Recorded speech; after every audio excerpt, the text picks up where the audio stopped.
question or make a comment, you can press the number 1. Damn it. All right. All right. We have the number 1. 310, area code 310. If you want to go ahead and take it?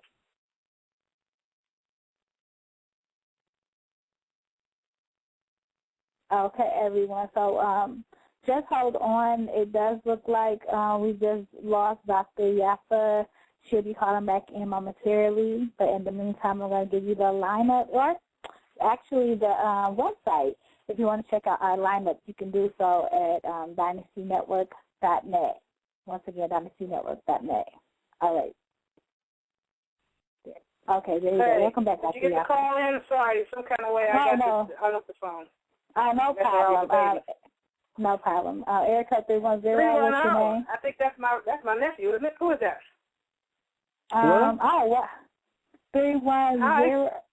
Can you hear me? Hey, that's my brother's son. Hi, handsome. Hey, how you doing? I'm just calling in and support, show my love and support, let you know I'm listening to them. I came in about 25 after. Oh, okay. You missed your auntie crying on the phone. Lost my mind up in here. You know, I don't do them kind of public displays of affection or public displays of emotion. I try not to go there unless I'm angry. That's what y'all get from me in public. As soon as I tuned in, I heard you talking about the part where I texted you about my reply from what's going on over there in Nigeria. Mm-hmm. So that's why he was like, OMFG. Auntie, I got to get the hell up off this planet. This is some crazy. It's real wild. It's like everybody out here is desensitized to the realities of life. So, you know, I even told a few people about what's going on, and the reactions I thought I was going to get was, like, totally the opposite. It was kind of like a brush of the shoulders type of effect. And it's like, it really blew my mind. So, it's real wild. Yeah, it's almost like a so what response. Right. You know, what's that got to do with me? You know, and knowing about that ain't going to pay my rent. Well, you better understand that you came here as a child. I don't care, you know, just like you got a lot of people that hate children. That's okay that you hate children, but don't forget you used to be one. You know? Exactly. That's called empathy. If you can remember being a child, now some people, their childhoods are about as horrendous as what we're describing in Nigeria, but, okay, hold on. But most people, that was not the case. You know what I'm saying? Mm. So there's just so much going wrong with the planet today.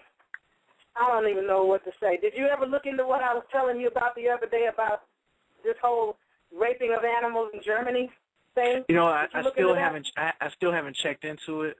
I definitely need to Google it. Everywhere is twisted. This is like no matter where you go, if you leave the United States, you're still going to encounter nothing but twisted people. Yeah, like I said, we're sliding down a slippery slope that leads very quickly into hell. And at the rate we're going, Earth is going to become hell. It's not far from it now. But there are a lot of places that are not hell, but anywhere that people and children en masse are suffering, it's a problem. And it doesn't have to be that way because it didn't used to be that way. Right. It has gotten crazy under patriarchy, primarily the fathers of the federation, because the word federation means fathers. It's from soder, and it means fathers. The fathers, the Pilgrim Fathers, the Holy Roman Fathers, all these patriarchs have made the world nuts. They're nuts. I don't know what their problem is, but you don't have to run around the world tormenting and torturing everybody. You know, you can always just end your own damn life if it's that bad. Don't make the rest of us suffer. I'm on the phone, right. I told you. I mean, yeah, the hatred of women is very. I said the hatred of women is very deep, especially against the so-called black woman, in Pacific. You know, so the American so-called black woman. The hate is really deep, and I hear a lot of cats in the streets always, their solution to a lot of the problems out here is simply just to try to leave and go afar from different lands to try to find them something better. But that does nothing good for any of us out here. If this is our house and these are our women, and if we're thinking about abandoning the ship, then we're all going to we're all through. They have I was introduced to a music group, or they're poets. I think their name is The Last Poets. They did a lot of stuff back in the 70s, and they talk about a lot of revolutionary things. And I think a lot of people just missed out on that message. But what they were hitting on, even though they was caught up on a lot of Afrocentric information, I guess that was the only stuff that was available at the time.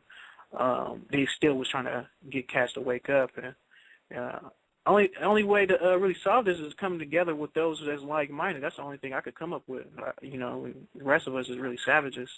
Everywhere I go, I hear the same story. Our people it will rob and kill you and beat your head in over this thing called money that's not even real. And Bobby Hemmett talks about that money is not even real. And even in the Black Law dictionaries, it lets you know that money does not embrace notes at all. So they got everybody working for free. You go your whole life, you work a 9-to-5 job, come home, hoping to get to know your kids and the person that you're in a relationship with, hoping to get to know yourself. A lot of people don't even have time to even find out, explore what their hobbies and interests in. They're pretty much drones. And it's been like that since, the foreigner invaded and gained control. But I don't have any answers. I just try, I just try to get clear and learn as much as I can, and try to deal with those that is open to knowledge and wisdom. They actually want to know more than what they've been told. But that is very few and far between at this point. And it's a lot of us just outright coming up missing. I was in San Francisco the other day. It was really hard for me to find a black person. So, and I've been asking questions, and just a lot of people just kind of like ignore it. But for me, I was like, I really don't see black people at all. Like if I do see somebody, they either on their way to work, or they're really messed up, homeless, or really deprived. So it's I rarely see black women like that, or so-called black women. It's a mess out here. So I don't know where people are going. I know what you said about the Ebony magazine. Over 300,000 black people are coming up missing every year. It's definitely a situation that needs to be looked at. But if we're always distracted on a lot of the little things that these Europeans are out here doing with it, they're slapping somebody's grandmother, they're killing somebody's child. If we're always caught up in the midst of what's going on, what they feed us on TV, and we're marching all of this, we're always going to be distracted to real world issues like what's in Nigeria, and hell, what's going on in our own homes, in our communities. Worse, we really don't have a community, or lack of thereof. But we'll never be able to look at the issue for what it really is if we're always distracted. Everybody's just focused on trying to get by, pay for bills and little necessities here and there. And this programming that they're so in tune with all these so-called reality TV shows. We're so concerned with other people's lives, we're not even really tripping off of what's going on in their own households, and it's a big mess. So I don't know what's going to happen. People don't even know what's going on in their own household. Don't know that the children playing in the other room, your child has some friends over, and your child is being raped by their friends who have been raped by their big brothers and sisters or uncles and grandparents. You might raise your child. See, people think, they always tell me, my baby, she's 4. Mm-hmm. Oh, well, she needs some friends. Well, she does, but, because she's driving me crazy. But I already know I can't trust anybody. Other women can't be trusted. Sisters are not. Males can't be trusted. Other children can't be trusted. Even if the child has a friend that's their own age, At some point, they might wind up exposed to the big brother of somebody, or the child they're playing with at their age that seems to be innocent enough has been molested. Because so many people's cultures, it's normal to have sex with children. It's okayed in the Talmud. It's okayed by the Roman Catholic Church. Now it's okayed in Nigeria. Over in some countries in the Middle East, you know, the people have been driven to such a place that rich lawyers, doctors, judges, law enforcement, and other people like that, Europeans or whoever, can leave the United States and go to other people's countries, Asian countries, and have, you know, get the parent or pimp to sell them little children to rape. And some of these parents are okay with, you know, you have to do this to feed the family. You know, this is your obligation, and it's an honor to feed your family. And little children, 3, 4, 5, 6, are getting raped by their families. And you got people coming back over here, brothers going to the military, coming back with their, you know, Filipino wives, Cambodian wives, Korean wives, whatever, out of the culture and out of the ethnic stock wives. Well, I don't do sisters. I don't mess with sisters, you know, because sisters are this and sisters are that. And I got me a real woman to just do what I say. Well, you got you a real hoe. You don't even know the culture of the woman you got. In her culture, by the time you marry her as an adult, she's already used up. Been used up from 2 years old, 3 years old, 4 years old. And you don't know the culture, and you go overseas and come back with your foreign wife, and you think you have a prize because sisters are not good enough? People need to go and watch that movie, you know, about marrying out of your culture. That movie, have you guys seen this movie called Not Without My Daughter? Based on a true story about this so-called white woman married a so-called Arabic type of dude. I don't even know what his ethnicity was. And he was, you know, the greatest guy and just the sweetest guy in the United States, and he was a good husband and so loving and whoop, whoop, whoop, whoop, whoop.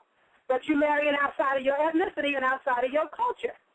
So something occurred where they went to visit his family overseas in the Middle East.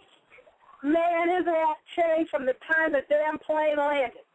He became nothing but a pure B ass. Totally separated that woman from their daughter and tried to indoctrinate her in their anti-female hate women agenda. To the point that it was like, well, you can leave without her.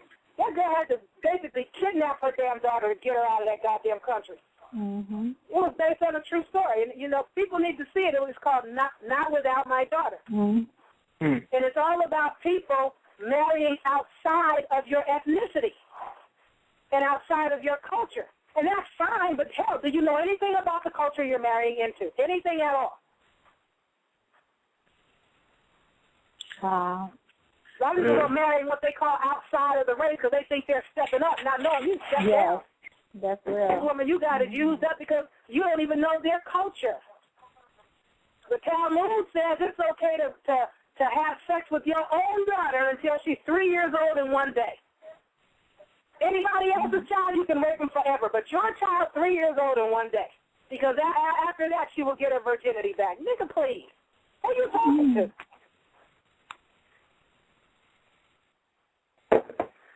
A lot of these cultures, mostly the religions, a lot of these religions are a big problem around here across the board. I don't want to have anything to do with any of them. I don't do religion. Right, exactly. People go, oh, yeah, I'm spiritual. I go to church every Sunday. Going to church don't make you spiritual. Going to church means you go to church. Makes you religious. The word religion means two bodies. Go ahead. I was going to say that someone just posted about the whole Nigeria passing the law to marry infants. Now, they're saying that the governor of the state, he married a 13-year-old himself. So I can actually see, too, why they're forcing this, because that's what they're doing. They're practicing this thing themselves. So they're opening it up for everybody to justify what they're doing, basically. There is no justification for rape. Exactly. There is no justification for rape. There is no justification for rape. It's not okay to rape a boy. It's not okay to rape a man. It's not okay to rape a woman. It's not okay to rape a baby. It's not okay to rape a girl. It's not okay to rape an animal. There is no justification for rape. Right. I don't give a god dang if it's heterosexual,